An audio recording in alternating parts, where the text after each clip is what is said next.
एक ऐसी आग जो अगर इंसान के दिल में बस जाता है तो इंसान अपने सिविलाइजेशन को खत्म करने से पहले भी दूसरी बार नहीं सोचता है। ये कहानी है एक ऐसे वर्ल्ड की जहाँ पर इंसानों और विचेस को एक साथ रहना पड़ता है, लेकिन इसका रिजल्ट विचेस के लिए बहुत ही भयानक साबित होता है। विचेस के गाँव को तबाह करना और उन्हें कैद करके अपने फायदे के लिए यूज करना बहुत ही आम बात हो चुकी है। लेकिन इन सब के बीच में चलोए द स्ट्रॉन्गेस्ट विच एवर एक इंसानी बच्चे को अपना पार्टनर बना लेती है। लेकिन वॉर के बीच में चलोए को उसी बच्चे के सामने खत्म कर दिया जाता है। एंगर, फ्रस्ट्रेशन, रिवेंज, कुछ ऐसे वर्ड्स जो एडोनिस के दिल में बस जाता है और वो अपने बदले के रास्ते पर अकेले ही चलने लगता है। लेकिन इसके अंत पर आने के बाद उसे पता चलता है कि उसने कितनी बड़ी गलती कर दी है।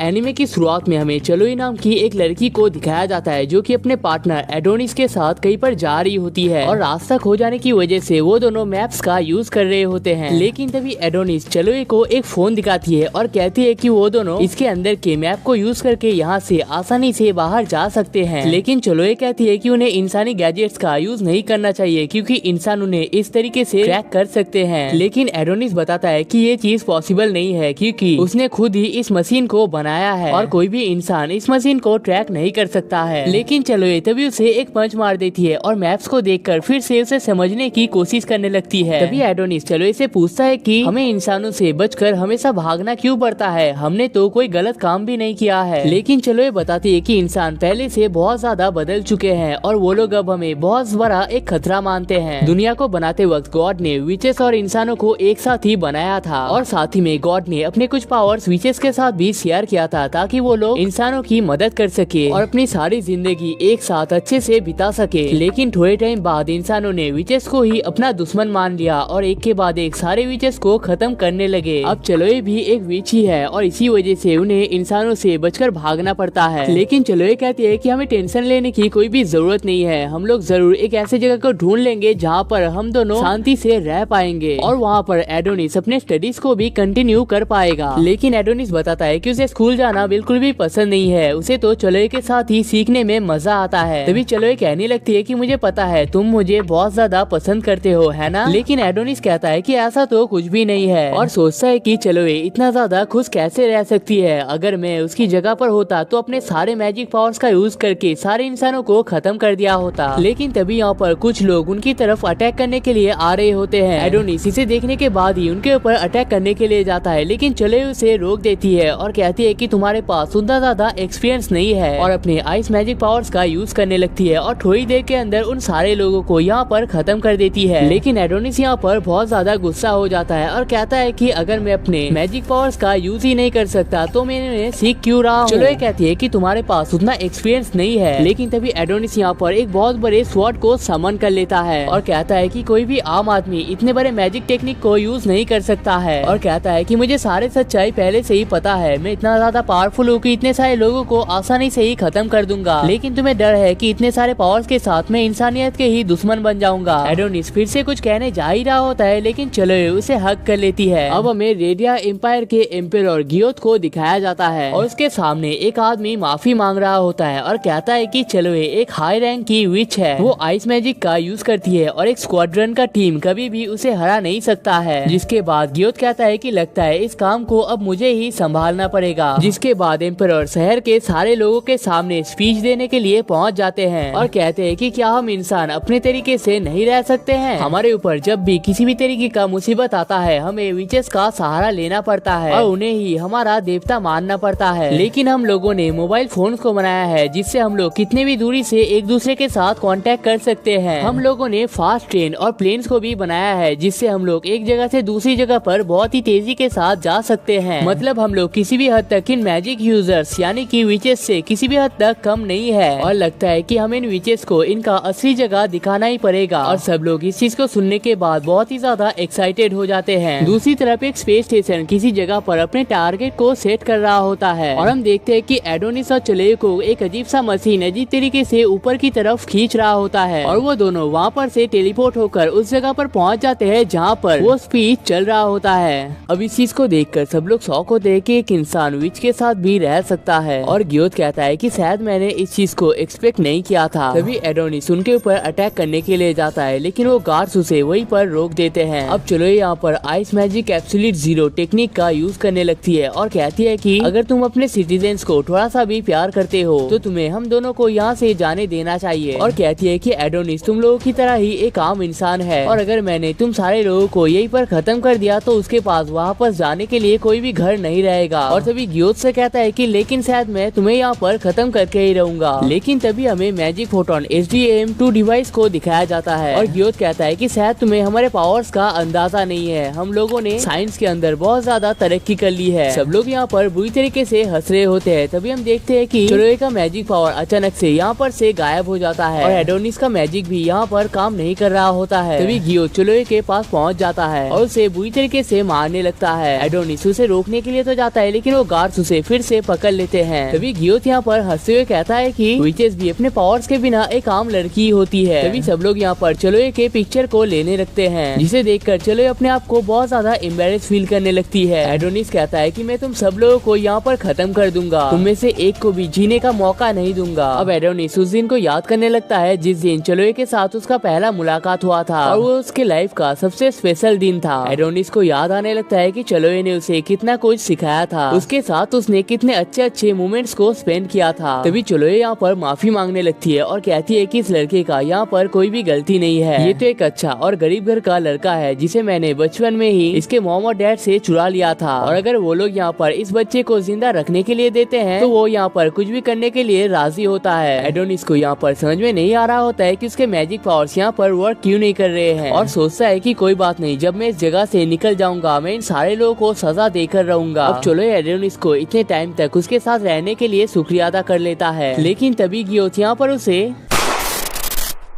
लेकिन सिर्फ इतना यहाँ पर काफी नहीं होता है, सारे वॉरियर्स उसे बुरी तरीके से फायर करने लगते हैं और एडोनिस के लिए ये चीज सबसे बुरे सपने की तरह होता है। लेकिन तभी एक आदमी आके एक्स की मदद से चिलोए के बॉडी को उसके सिर से अलग कर देता है और गियोथ उसे अपने सम्मान की तरह यूज करने लगता है, जिसे देखकर सब लोग बहुत ज्यादा खुश होने लगते हैं। और एडोनिस कह रहा होता है कि मुझे थोड़ा सा ही टाइम लगेगा, जिसके बाद मैं तुम सब लोगों को यहाँ पर ही खत्म कर दूंगा। अब हमें 10 साल बाद के प्रीसियंट 7 मेयहेम इंटर्नमेंट कैंप के सीन को दिखाया जाता है और यहाँ पर कुछ औरतें खाने के लिए लड़ाई कर रहे होते हैं और तभी हमें यहाँ पर डोरोका नाम की एक लड़की से मिलाया जाता है और वो कहती है कि अगर वो लोग चाहे तो उसके ब्रेड को भी खा सकते हैं, लेकिन वो लोग कहते हैं कि इसके रिटर्न में तुम्हें कुछ भी नहीं मिलने वाला है। तभी हमें यहाँ पर डोरोका की फ्रेंड एमा को दिखाया जाता है और वो डोरोका से पूछता है कि क्या उसे कहीं पर चोट तो नहीं लगी है, लेकिन डोरोका कहता है कि उसे कभी भी कहीं पर चोट नहीं लग सकता है। तभी एमा कहती है कि हमारे एम्परर ने तो कहा था कि अगर इस वर्ल्ड से सारे विचेस को खत्म कर दिया जाएगा उसके बाद हमारे वर्ल्ड में सबसे ज्यादा शांति पहुंच जाएगा, लेकिन ऐसा कुछ रियलिटी में हो क्यों नहीं रहा है, बल्कि उन लोगों का देश इस टाइम पे इतना ज्यादा डेवलप हो चुका है कि वो लोग एक दूसरे के साथ फाइट करने में ही सबसे ज्यादा बिजी हो चुके हैं और उन्हें तो शक है कि उन्हें कभी भी इस जगह से बाहर निकलने का मौका भी मिलेगा। और इतना कहकर वो यहाँ पर रोने लगती है। तभी डोरोका यहाँ पर 2 डॉल्स को निकाल लेती है और उन 2 डॉल्स की मदद से एमा को यहाँ पर हंसाने की कोशिश करती है, लेकिन ये शो बहुत ही क्रिंज होता है तो मैं इस चीज को तो एक्सप्लेन नहीं कर सकता। लेकिन तभी यहाँ पर कुछ गार्ड पहुँच जाते हैं और वो लोग 218 नंबर के कैदी को यहाँ पर से बुलाने लगते हैं, लेकिन सब लोग यहाँ पर बात करने लगते हैं कि जिसे भी यहाँ पर से एक बार बुलाया जाता है वो कभी भी यहाँ पर वापस नहीं आ पाता है। तभी हमें पता चलता है कि 218 असल में एमा का नंबर है और डोरोका भी इस चीज को नोटिस कर लेती है और खड़ा होकर कहती है कि 218 नंबर मेरा है, लेकिन एमा यहाँ पर इतनी ज्यादा डरी हुई होती है कि वो यहाँ पर कुछ कह ही नहीं पाती है। अब डोरोका इंटर्नमेंट कैंप के चीफ वार्डन पालपोल के पास पहुँच जाता है और पालपोल कहते हैं कि उसे एक अमीर आदमी के लिए सर्व किया जाएगा, जिसके बाद उसे टैक्स फेयर के लिए एक अच्छा सा शो भी करना है। डोरोका यहाँ पर बहुत ज्यादा गुस्सा हो जाती है, लेकिन पालपोल कहते हैं कि किसने तुम ह्यूमंस को अपने सिविलाइजेशन को इतना ज्यादा स्ट्रॉन्ग बनाने के लिए कहा था और किन बेवकूफों ने अपने प्रोटेक्टर विचेस को ही खत्म करने का डिसीजन लिया था, तो अगर गलती तुम लोगों ने कर लिया है तो इसका सजा भी तुम्हें भुगतना तो पड़ेगा ही। और एक सेल्फी को खींच लेता है और कहता है कि अगर तुम किसी को पसंद आते हो तो तुम्हें उससे सर्व किया जाएगा और तुम इतना क्यूट और यंग हो कि कोई भी तुम्हें आसानी से पसंद कर लेगा। लेकिन तभी डोरोका उसके हाथ को तेजी से काट लेता है और अपने फुल तेजी के साथ यहाँ से भागने लगता है। फॉर्चुनेटली डोरोका के पास पालपोल का फोन भी मौजूद होता है और इस चीज से हजारों प्रिजन को एक्सेस किया जा सकता है और डोरोका उस फोन से सबको आजाद करने का ऑर्डर देता है। लेकिन उस फोन का ऑथेंटिकेशन यहाँ पर वर्क नहीं कर रहा होता है। लेकिन थोड़े से ट्राई करने के बाद वो देखता है कि वो सारे प्रिजन यहाँ पर खुलने लगते हैं। डोरोका सबको यहाँ पर तेजी से भागने के लिए कहता है और सब लोग अपनी जान बचाकर भागने की कोशिश करने लगते हैं और इन सब के बीच में डोरोका की फ्रेंड एना भी यहाँ पर मौजूद होती है। अब डोरोका एक रूम के सामने पहुँच जाती है और उसके पास फोन होने की वजह से ये वाला रूम भी खुल जाता है। लेकिन गार्ड उसे यहाँ पर पकड़ने के लिए कामयाब हो जाते हैं। लेकिन तभी हम देखते हैं कि यहाँ पर एक बहुत बड़ा केज मौजूद होता है और थोड़ी देर के अंदर ये वाला केज भी खुल जाता है और इसके अंदर एक बहुत ही खतरनाक सा स्लेव होता है और ये और कोई नहीं बल्कि एडोनिस होता है। अब सब लोग इस चीज को देखकर बहुत ज्यादा डरने लगते हैं क्योंकि ये प्रिजनर 1001 है और एडोनिस अपने सिर्फ एक ही अटैक की मदद से उन सारे बैरियर्स को यहाँ पर तोड़ देता है और अपने फास्ट टेक्निक्स का यूज करके दो आदमी को यहीं पर खत्म कर देता है और तीसरा आदमी को इस तरीके से मारता है जैसे मानो उसके लिए ये कोई भी बड़ी बात नहीं है और इतने सालों तक कैद में रहने की वजह से उसका दिल पत्थर का बन चुका है। अब एडोनिस डोरोका के पास जाने लगता है और देख के ऐसा लगता है कि उसके अंदर थोड़ा सा इंसानियत तभी भी बचा हुआ होता है, जिसके बाद उसके बैरियर्स को तभी तोड़ देता है और थोड़े टाइम बाद एडोनिस यहाँ से बाहर निकलने में भी कामयाब हो जाता है। अब हमें वार्डन पालपोल को दिखाया जाता है और वो कह रहा होता है कि अगर सिर्फ ये बच्चा यहाँ पर से भाग चुका होता तो मेरे लिए ये चीज कोई बड़ी बात नहीं होता, लेकिन उसने यहाँ पर से एसएस रैंक के वेपन को भी चुरा लिया है और वो सोचता है कि अगर हायर अप्स को इसके बारे में पता चल गया तो वो यहाँ पर उसे खत्म ही कर देगा। लेकिन साइड में खड़ा एक गार्ड सोच रहा होता है कि अगर एडोनिस के पास पालपोल का फोन भी मौजूद होता है लेकिन फिर भी वो उसकी मदद से इस वाले रूम को तो नहीं खोल सकता है। लेकिन थोड़ी देर के अंदर यहाँ पर एक लड़की जांच पड़ताल के लिए पहुँच जाती है और वो लड़की पालपोल से कहती है कि तुमने अपना काम ठीक से नहीं किया है तो तुम्हें इसका सजा तो मिलकर ही रहेगा और वो पालपोल को यहाँ पर ही खत्म कर देता है। अब हमें डोरोका के सीन को दिखाया जाता है और वो कह रही होती है कि उसने एक बहुत बड़ी गलती कर दी है जिसकी मदद से इंसानियत को बहुत बड़ा खतरा आ चुका है और उसे इस खतरे को निपटना पड़ेगा। अब एडोनिस एक बिल्डिंग के ऊपर बैठा हुआ होता है और कहता है कि मेरे लाइफ का सिर्फ एक ही मकसद है, इंसानियत को खत्म करना। और वो यहाँ पर return style summoning magic gain को यूज कर लेता है, जिसके बाद वो एक गन से फायर भी कर देता है जिसकी वजह से उस बुलेट का साइज यहाँ पर बहुत ज्यादा बड़ा हो जाता है और इस बुलेट के एक बिल्डिंग से टकराने के साथ ही यहाँ पर मानो एक बहुत बड़ा भूकंप सा आ जाता है। अब न्यूज में ये चीज बताया जाता है कि एक बहुत बड़ा सेल बिजनेस डिस्ट्रिक्ट के मेन बिल्डिंग के साथ टकरा चुका है और उन्हें शक है कि ये काम पास ही के किसी देश ने किया है। अब एडोनिस कहने लगता है कि जो चीज उसके साथ पास में हुआ है वो इस चीज को कभी भी भूल नहीं सकता है और सोचता है कि लेकिन अगर चलो ये मेरे साथ होता तो मैं शायद इस काम को नहीं कर रहा होता। वो मुझे कहती कि इन लोगों ने गलती किया है तो क्या हुआ, हमेशा गलती करने वालों को माफ कर देना चाहिए। लेकिन तभी वो यहाँ पर return style summoning magic grind को यूज कर लेता है जिस वजह से यहाँ पर एक बहुत बड़ा स्टैचू समन हो जाता है। अब हमें नेशनल सिक्योरिटी ब्यूरो के सीन को दिखाया जाता है और वहाँ पर उन्हें पता चलता है कि उनके प्रिजनर्स में से काफी सारे प्रिजनर्स इस टाइम पे वहाँ पर से भाग चुके हैं। कैदी नंबर 1001 को किसी तरीके से आजाद होने का मौका मिल चुका है और एक एसएस रैंक का वेपन जिन्हें उन लोगों ने काफी संभाल कर रखा था उसे किसी ने चुरा लिया है। अब हमें NSB director senior executive Yamato को दिखाया जाता है जो एनएसबी वाइस डायरेक्टर एग्जीक्यूटिव यूकी के साथ यहाँ पर मौजूद होते हैं और उनके सामने खड़े हुए एक आदमी को एडोनिस के केस को सॉल्व करने का ऑर्डर दिया जाता है। लेकिन वो आदमी यहाँ पर बहुत ही मजाकिया होता है जिसे देखकर यूकी बहुत ही गुस्सा हो जाती है। तभी यामाटो कहता है कि तुम्हें ये आदमी बहुत ही कमजोर लग सकता है लेकिन ऐसा बिल्कुल भी नहीं है, ये हमारे captain security agency operator executive Eckhart है और इसने आज तक कई सारे ब्रूटल केसेस को सॉल्व करके रखा है। तभी सिक्योरिटी ब्यूरो को पता चलता है कि एक जायंट रोबोट बिजनेस डिस्ट्रिक्ट में देखा गया है और वो इसी तरफ आ रहा है। यामाटो बताते हैं कि मैजिस्ट्री को इसके बारे में कोई खबर क्यों नहीं दिया गया है, लेकिन वो लोग बताते हैं कि क्वीन से उन्हें खबर मिल चुका है कि मैजिस्ट्री की हालत इस टाइम पे बहुत ज्यादा खराब हो रखी है। अब यामाटो यहाँ पर स्टेट ऑफ इमरजेंसी अलर्ट को ऑन करने के लिए कह देते हैं और डिफेंस लाइन 4 और एयर ग्राउंड सपोर्ट को स्ट्रॉन्ग बनाने के लिए कहते हैं क्योंकि वो लोग जायंट रोबोट को हैंड टू हैंड कॉम्बैट में नहीं हरा सकते हैं तो इसलिए उन सोल्जर्स की जरूरत भी नहीं है। अब हमें एक स्टेशन के सीन को दिखाया जाता है लेकिन तभी वहाँ पर एक कार तेजी से घुस जाता है और उसके अंदर का आदमी बहुत ज्यादा डरा हुआ होता है और कहता है कि वो मूर्ति बहुत ज्यादा विशाल है। अब इसे सुनने के बाद पुलिस वालों को ये लग रहा होता है कि इसने जरूर किसी तरीके का नशा कर रखा है, लेकिन बाहर जाने के बाद वो लोग जिस चीज को देख के हैं उसे देखने के बाद उनकी आंखें खुली की खुली रह जाती है। एक जायंट सा रोबोट उनके शहर में आ चुका है और एक के बाद एक सारे बिल्डिंग्स को कुछ इस तरीके से तबाह कर रहा है जैसे मानो ये उसका रोज का काम है और चारों तरफ बुरी तरीके तरीके से दहशत फैल चुका है। और एडोनिस कहता है कि गियो तुम बस मुझसे भागने की कोशिश मत करना। अब एडोनिस कहता है कि एक नॉन विच से प्रीटेंड स्टाइल समनिंग मैजिक को ही यूज कर सकता है, लेकिन पहले मैजिक को संभालने के लिए उसे काफी सारे कैलकुलेशन का यूज करना पड़ता है और एक परफेक्ट मास्टर ही इस चीज को सिखा सकता है, वरना ये चीज पॉसिबल नहीं है। और कैप्सूल के अंदर इतने टाइम तक ट्रैप होने की वजह से उसे अनलिमिटेड टाइम मिल गया था अपने कैलकुलेशन के पावर को और भी स्ट्रॉन्ग करने के लिए, जिस वजह से वो इस टाइम पे बहुत ज्यादा पावरफुल बन चुका है। दूसरी तरफ यामाटो इस स्टैचू को नोटिस कर लेता है और कहता है कि इतना बड़ा स्टैचू अपने जगह से हिल भी कैसे सकता है, और उसे समझ में आ जाता है कि यहाँ पर मैजिक टेक्निक का यूज किया जा रहा है। और वो बाकी गार्ड्स को मैजिक फोटोन SDM-2 को निकालने का ऑर्डर देते हैं, लेकिन यामाटो को पता चलता है कि उस मशीन को अंडरग्राउंड में रखा गया है और इतने सालों तक यूज ना करने की वजह से उन्हें पता नहीं है कि वो मशीन काम करने भी वाला है या नहीं। जिसके बाद यामाटो युकी को इस मशीन को लाने का जिम्मेदारी दे देते हैं। अब हम देखते हैं कि कुछ सोल्जर्स एडोनिस की तरफ टैंक को लेकर फाइट करने के लिए जा रहे होते हैं, लेकिन एडोनिस के मैजिक पावर की वजह से कोई भी बुलेट उसके रोबोट को टच भी नहीं कर पाता है। और एडोनिस कहता है कि क्या तुम लोगों ने मुझे एक नौसिखिया समझ कर रखा है, और एक अटैक के साथ ही इन सारे टैंक्स को यहाँ पर खत्म कर देता है। अब एडोनिस कहता है कि चुलोए को खत्म करना तुम लोगों के लिए सबसे प्राउड का मोमेंट है, और उसी के बाद तुम लोगों ने इस एम्पायर को यहाँ पर खड़ा किया है, जिसका मतलब है कि इस चीज के अंदर तुम लोगों का भी जिम्मेदारी मौजूद है और तुम्हें अपने हिस्से का सजा तो यहाँ पर लेना ही पड़ेगा। जिसके बाद एडोनिस यहाँ पर एक बुलेट वेल को समन कर लेता है और रास्ते से जितने भी सारे लोग जा रहे होते हैं एडोनिस उनके ऊपर बुरी तरीके से फायर करने लगता है। और एडोनिस को वो पल भी याद आने लगता है जब इन सारे लोगों ने चुलोए के ऊपर सेम तरीके से अटैक किया था। अब एक भी इंसान यहाँ पर से बच नहीं पाता है, लेकिन कुछ रीजंस के चलते खुशी होने की जगह एडोनिस को यहाँ पर बहुत ज्यादा दुख होने लगता है और उसकी आंखों से यहाँ पर बुरी तरीके से आंसू निकलने लगते हैं और सोचता है कि इन सारी चीजों के बाद तो मुझे यहाँ पर खुश होना चाहिए था, लेकिन मेरे आंखों से आंसू क्यों निकल रहे हैं। अब हमें यहाँ पर किंगडम के एम्परर गियोथ को दिखाया जाता है और हम देखते हैं कि सच में उसकी तबीयत यहाँ पर बहुत ज्यादा खराब हो रखी है और थोड़ा सा खांसने के साथ ही मुंह से खून निकलने लगता है, लेकिन उसकी सेवा करने के लिए क्वीन यहाँ पर मौजूद होती है। तभी गियोथ यहाँ पर रानी को शुक्रिया अदा करता है और कहता है कि मेरे लाइफ के एंड तक तुमने मुझे प्रोटेक्ट किया है और अगर तुम मेरे साथ नहीं होते तो शायद मैं इस एम्परर को भी खड़ा नहीं कर पाता। तभी गियोथ यहाँ पर मन में सोचने लगता है कि गॉड उसे यहाँ पर सजा तो नहीं दे रहा है, क्योंकि उसने काफी सारे विचेस को खत्म किया है और उसके आसपास जितने भी सारे सिविलाइजेशन थे उन सारे सिविलाइजेशन को उसने अकेले ही खत्म कर दिया है। लेकिन गियोथ कहता है कि उसने जो भी काम किया है इसके लिए उसे कोई भी दुख नहीं है, क्योंकि उसने ये सारा काम ह्यूमैनिटी के भले के लिए ही किया है और अगर वो इस काम को नहीं करता तो इंसान अपने आप को कभी भी डेवलप नहीं कर पाता और अपने हर काम के लिए ही विचेस के ऊपर भरोसा करना पड़ता। लेकिन तभी यहाँ पर बारिश भी स्टार्ट हो जाती है और क्वीन कहती है कि आपने जो भी काम किया है वो हमारे सिविलाइजेशन के भले के लिए ही किया है और अभी आपको यहाँ पर सो जाना चाहिए। तभी हम देखते हैं कि काफी सारे फाइटर प्लेन्स एडोनिस को खत्म करने के लिए तैयार होते हैं। तभी यामाटो कहते हैं कि इस लड़के का नाम एडोनिस है, इस लड़के को हमने 10 सालों के लिए कैद करके रखा था और इस लड़के ने अपना आधा लाइफ विचेस के साथ स्पेंड किया है, तो ये हमारे लिए एक बड़ा खतरा बन सकता है। तभी एक लड़की एडोनिस को स्पॉट कर लेती है और सिक्योरिटी ब्यूरो में इसका लोकेशन भेज देती है, जिसके बाद वो लोग प्लेन्स का यूज करके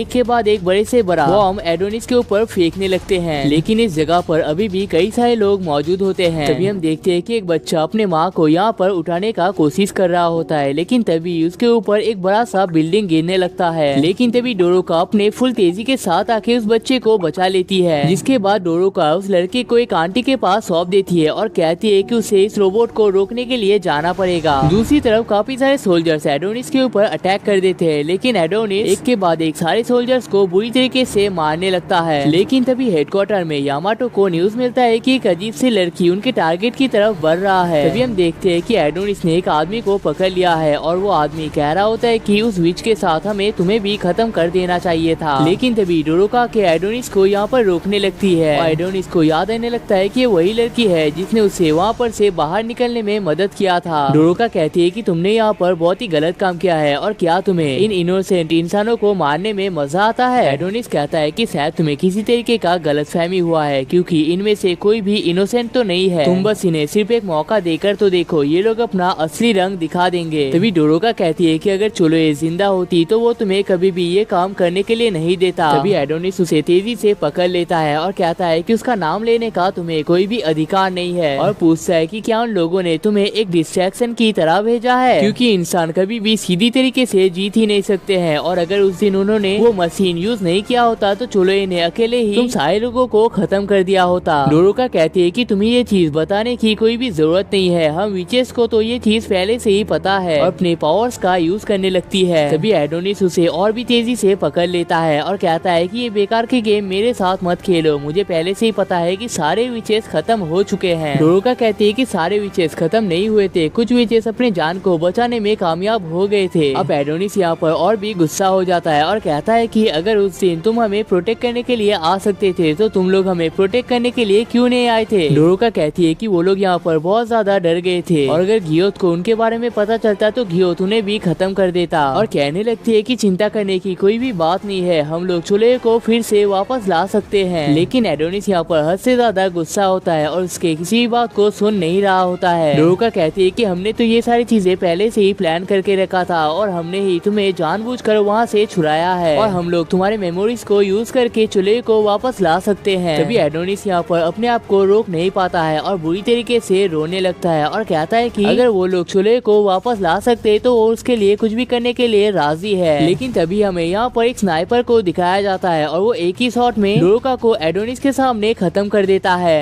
अब हमें डोरोका के पास को दिखाया जाता है और ये वो टाइम होता है जिस टाइम पे इंसानों ने विचेस को पहली बार अपना दुश्मन मान लिया था और सारे सोल्जर्स मिलकर विचेस को बुरी तरीके से मार रहे होते हैं और डोरोका इन सारी चीजों को देखकर यहाँ पर बहुत ज्यादा डर रही होती है। लेकिन तभी मिया नाम की एक लड़की आके डोरोका को पीछे से हक कर लेती है और कहती है कि इंसानों ने किसी रीजन के चलते हमें अपना दुश्मन मान लिया है और हमें इस टाइम पे प्रोटेक्ट करने के लिए कोई भी मौजूद नहीं है। डोरोका पूछती है कि कोई भी विच अपने मैजिक पावर्स का यूज क्यों नहीं कर रहे हैं, लेकिन मिया बताती है कि इंसानों ने यहाँ पर एक अजीब तरीके के मशीन को लाया है जिसकी वजह से हम लोग अपने मैजिक पावर्स का यूज नहीं कर पा रहे हैं और अब उनके पास यहाँ पर से बचने का सिर्फ एक ही उपाय है, उनमें से किसी एक को स्टार ऑफ रेवलेशन को फॉलो करके मैडम ओपेला के पास जाना पड़ेगा। डोरोका मिया को भी अपने साथ जाने के लिए कहती है लेकिन मिया कहती है कि वो यहाँ पर बहुत ज्यादा घायल हो चुकी है और अगर डोरोका उन सब की मदद करना चाहती है तो उसे मैडम ओपेला के पास तो जाना ही पड़ेगा। डोरोका यहाँ पर से जाने तो लगती है लेकिन वो नोटिस करती है कि मिया को यहाँ पर काफी सारे सोल्जर्स ने पकड़ लिया है। तभी हमें प्रेजेंट के सीन को दिखाया जाता है और हमें पता चलता है कि एडोनिस ने अपने पावर का यूज करके डोरोका को फिर से जिंदा कर दिया है। अब हमें यूकी के सीन को दिखाया जाता है और आप लोगों को याद होगा कि यामाटो ने यूकी को HDM2 डिवाइस को लाने के लिए कहा था। अब यूकी यहाँ पर बहुत ज्यादा खुश होती है और कहती है कि फाइनली मेरे बड़े भैया को मेरे ऊपर प्राउड करने का मौका मिल जाएगा। लेकिन तभी हमें नेशनल साइंस एजेंसी की टीम को दिखाया जाता है और उनकी लीडर डायरेक्टर थेटा भी यहाँ पर मौजूद होती है और वो कहती है कि मैं तुम में से किसी को भी इस मशीन को ऑन करने को नहीं दूंगा।